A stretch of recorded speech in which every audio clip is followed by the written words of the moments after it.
pessoal, eu sou o professor José Carlos e do curso de Matemática EAD da Universidade Federal do Tocantins, e eu preparei essa aula para discutir com vocês um pouco a respeito dos axiomas de Peano dos números naturais, tá certo?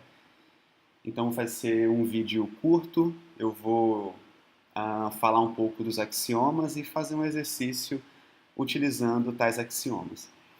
Bom, Peano ele conseguiu caracterizar os números naturais fornecendo apenas três axiomas, tá certo? São esses três que vocês estão vendo aí na tela, esses três aqui, que podem ser lidos também como esses três outros, um linha, dois linha e três linha, esses três outros aqui na linguagem do português mesmo. Essa aqui é uma linguagem voltada mais para matemática, apesar de também ter português no meio, claro. Então, ele forneceu esses três axiomas para caracterizar o conjunto dos números naturais, tá certo? Então, só com esses três axiomas a gente consegue provar todas as propriedades naturais que nós conhecemos, ok? As propriedades dos naturais que nós conhecemos.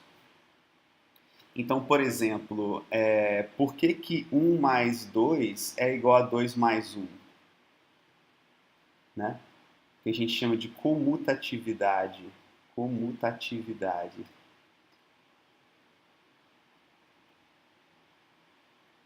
Ou por que você pode fazer 2 mais 1 e somar com 3? Ou, se preferir, fazer antes o 1 mais 3 e depois somar com 2, né? Chamada de associatividade.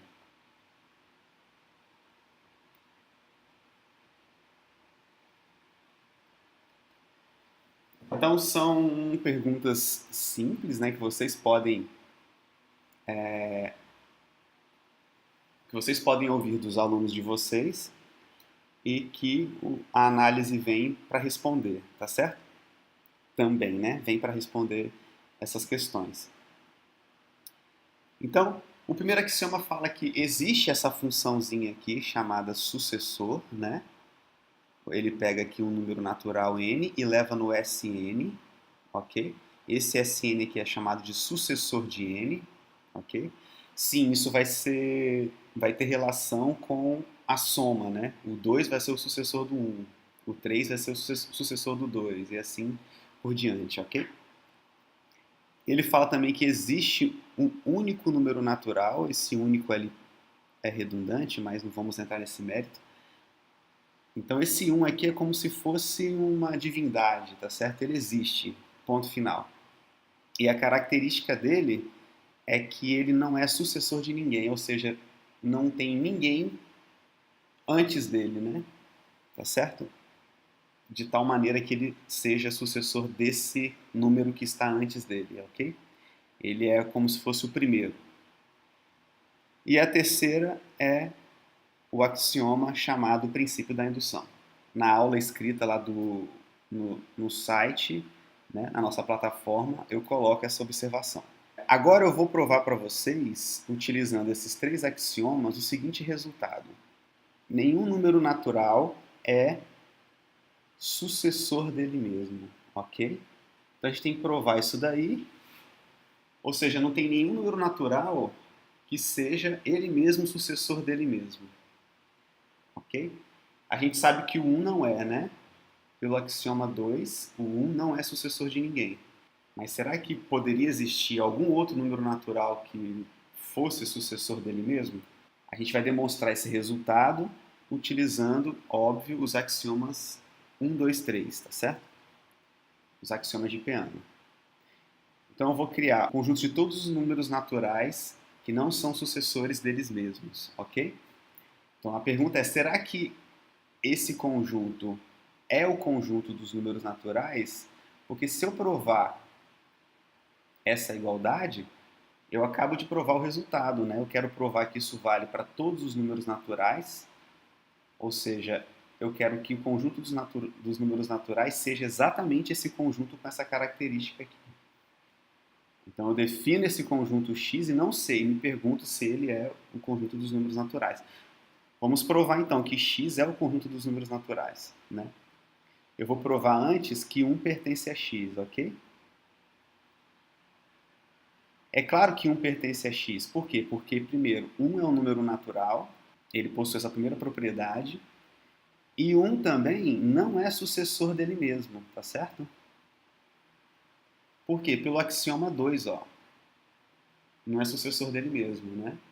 Ele não é sucessor, inclusive, mais do que isso, de ninguém.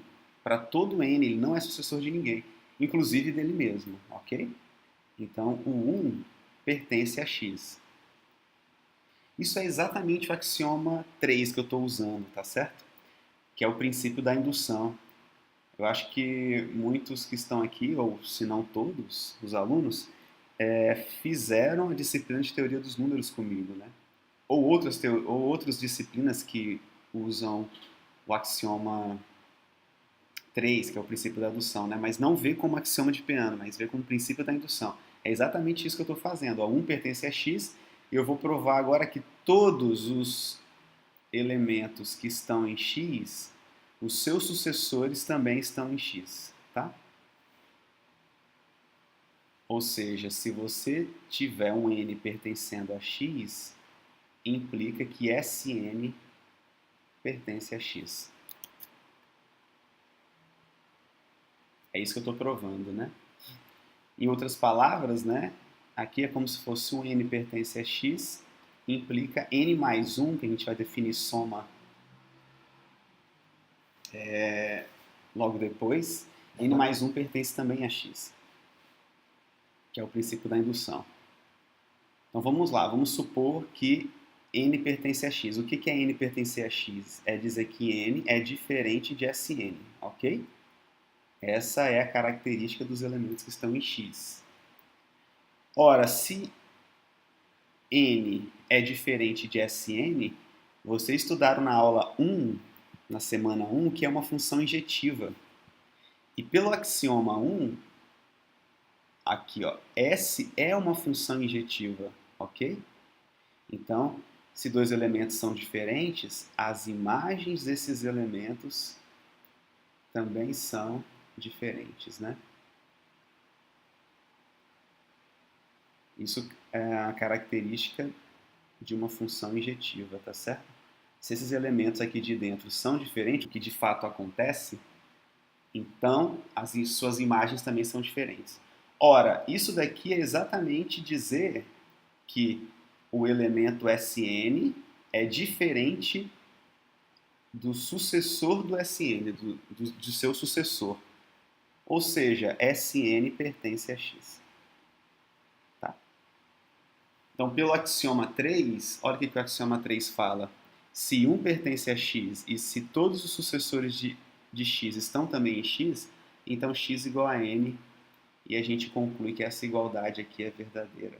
Então assistam esse vídeo a quantidade de vezes que for necessária para que vocês compreendam, tá certo? Não é simples, apesar de ser o primeiro exercício do livro, mas tem que ficar mastigando, mastigando até a gente compreender. Abraço, pessoal, bons estudos!